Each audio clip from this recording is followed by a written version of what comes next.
नहीं नहीं तने बैठल हो जाई ठीक बा और कुछ ठीक बा नु हैं ठीक बा चलो बहुत दिन से तहरा संगे हम घूमत घूमत तारा पीछे पीछे घूमत घूमत हमार मन डोलत रहल ह कि कहिया तहरा के हम इस वक्त के सिला दही ठीक बा भैया ऐसे काहे कहत रहो हम तो हरकती का ना कनी बहुत कुछ तो हरकती कनी ऐसा मत करो भैया बहुत भइल अब उ ना हो सकेला आतना दिन से तोरा संगे संगे घूमत घूमत तो तलवा चाटत चाटत हमार मन उब गयल ना हो सकेला समझ ले ते तो गईले काम से भैया ऐसा तू काहे कहता हमारे साथ आज तुम्हारे संग बहुत बड़ विश्वासघात करता भैया हम तो हरकती का ना कनी भैया काहे ऐसा करता हमारे संग भैया बता दो भैया हम आज तक ना सोचे कि तू हमारे संग ऐसा करबा ना सोच ले रहे नु तो अब सोच ले अब सोच ते तो गईले काम से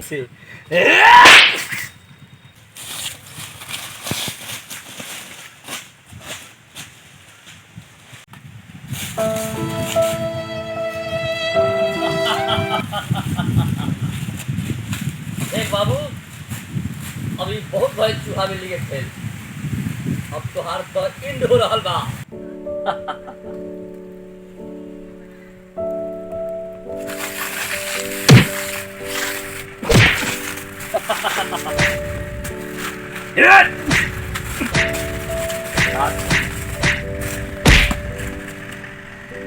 भैया भैया मेरे को छोड़ दे भैया छोड़ दी भैया छोड़ दी कैसे तोरा के छोड़ दी रे अरे हाथ में आयल शिकार कबो छोड़ल जला कहा कबो छोड़ल जला आज तोरा के हम छोड़ दी मार रे मार एकरा के मार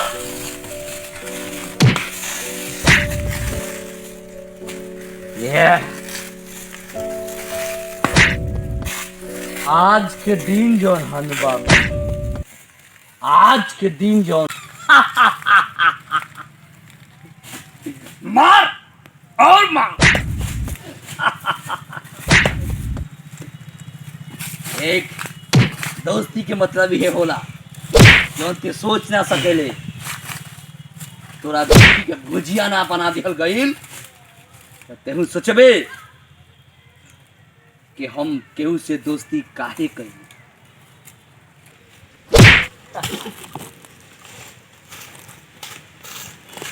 आज ही पता दुनिया के लाग जाए के चाहिए पूरा साम्राज्य के लाग जाए के चाहिए कि दोस्ती केवल नाम के होला लेकिन काम के अपना स्वार्थ से बढ़ के कुछ ना हो सकेला बुझले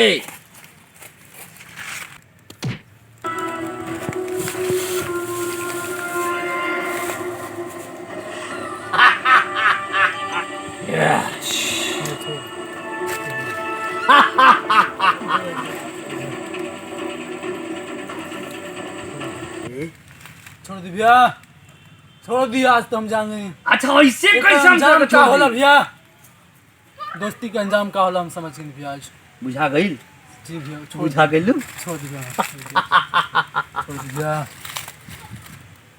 छोड़ दो भैया छोड़ दो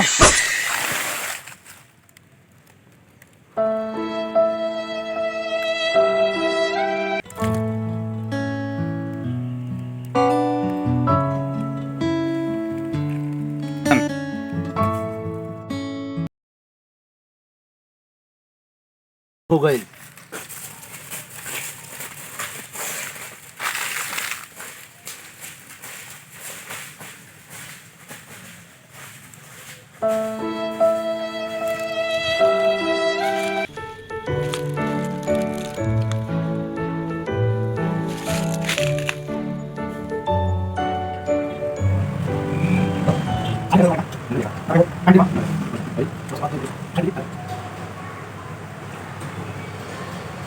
बस कोई दे तू पिया उतर हां ना तोरे से दोनों कह कर खाए पानी ला अच्छा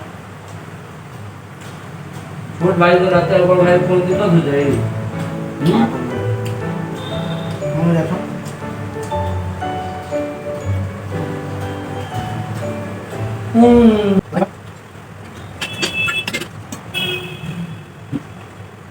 देख ला लो आले मुझे लो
जा ये वीडियो समोसा मिले सेकंड वन बेटा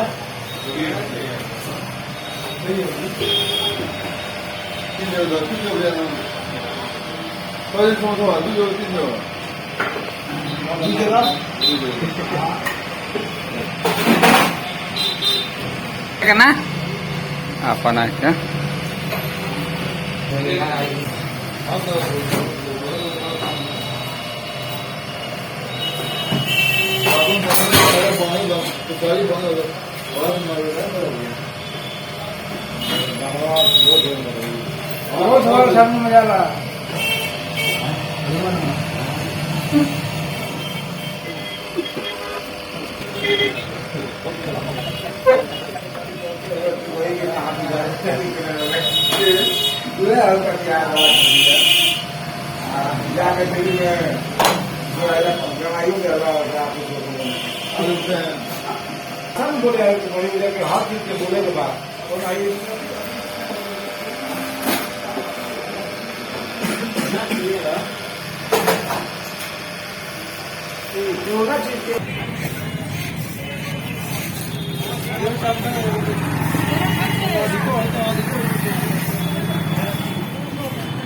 हाँ,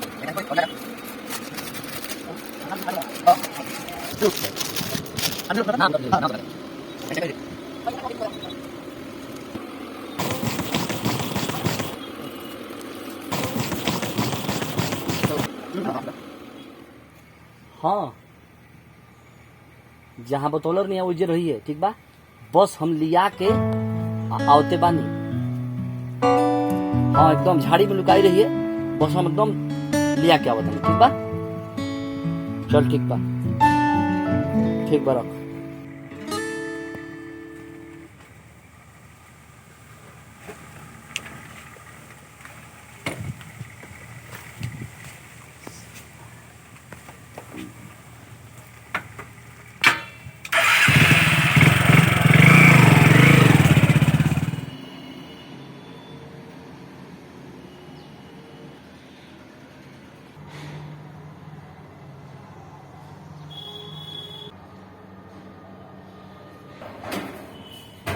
ए भैया, आओ सुनो, चलो तनी वो काम। कहाँ जाएगा? अरे चलो ना, बस 2 मिनट खत्म कर, चलो। अरे तो आखिर बतैबा तो कहाँ जाएगा? अरे चलबो तब नू, चलो ना तेरे को 2 मिनट खत्म। कहाँ वहाँ? चलो ना तनी वो काम है, चलो बस 2 मिनट खत्म हो, चलो। आखिर कहाँ जाएगा? अरे चलो यार, चलो ना तुम। अरे चलो ना, बस 2 मिनट खत्म कर, चलो। अरे तो आखिर बतैबा तो कहाँ जाएगा? अरे चलबो तब नू, चलो ना तेरे को 2 मिनट खत्म काम। ठीक है, चलते हैं। लेकिन को ऐसा लोग तेरी माई बाबू जी को बता दी कि अरे छोड़ो ना यार, माई बाबू जी के बारे में बताइए हो, चलो चलो ना। बता देते हैं कि हाँ मियाँ साहब ने 10 रुपये चलो ना, ओकरा बाद से आके बताओ तो, चलो ज्यादा टाइम ना लगे, चलो। समझ देने लगी। ना ना, ज्यादा समय तेरी ना बता लगे। देते ठीक होगा। अरे एकदम आओ तो, कोनो दिक्कत नहीं, चलो। चल। अरे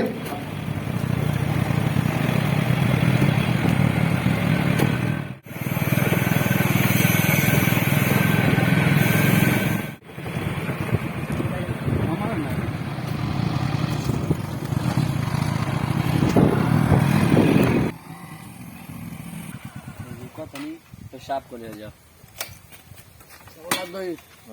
ठीक है।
तू हमारे संग बहुत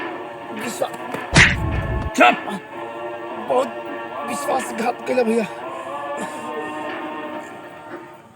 यही से कहल गिल बा, भैया यही से कहल गिल बा कि झूठा प्यार के नाटक, दोस्ती और ई गुलामी के चीज से हम दूर रहिला। ते दोस्ती तो हमरा संगे कैले, लेकिन हमरा के बदला में का दिहले? दोस्ती के बदला में हम आज भी हम गरीब बानी। ते अपन पूरा प्रॉपर्टी अपने नाम कैले बड़े, अपन प्रॉपर्टी हमरा नाम काहे ना कैले? बताओ, कानपुर के जमीन, इलाहाबाद के जमीन, आगरा के जमीन सब हमरा सामने लिखाई है, वो तोरा नाम है। भैया रुआ काहे बतियावत नहीं इतना बोली ना कर काम खत्म कर दी। ना छोटू, एकर काम तमाम तो होई, लेकिन अभी ना। एकरा ई बुझाए के चाही कि दोस्ती कैले बानी तो दर्द होखे के चाही, ठीक बा? और केकरा से दोस्ती कके झूठा प्यार के दिलासा दिले बानी। भैया बतियाए मत। ना छोटू ना, चुप। अभी ना, एकरा दर्द होखे के चाही। एह दुनिया में केवल आगे उहे बा जे झूठा काम कर रहल बा, फरेबी काम कर रहल बा। सत्यता देखौलस का अपना नामे सारा प्रॉपर्टी, जगह, जमीन, गहना गुड़िया, बंगला, गाड़ी सब रखलस और हमरा के का देलस। ई तो बात भैया कुछ ना लो तो चल, एकर तमाम होइया। वो ठीक ना कइला, वो ठीक काम नहीं कइले भैया।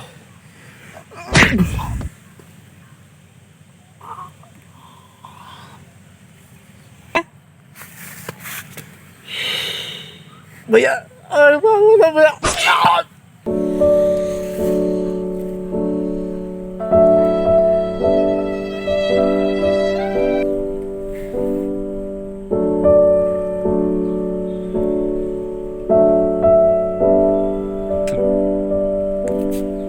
चल।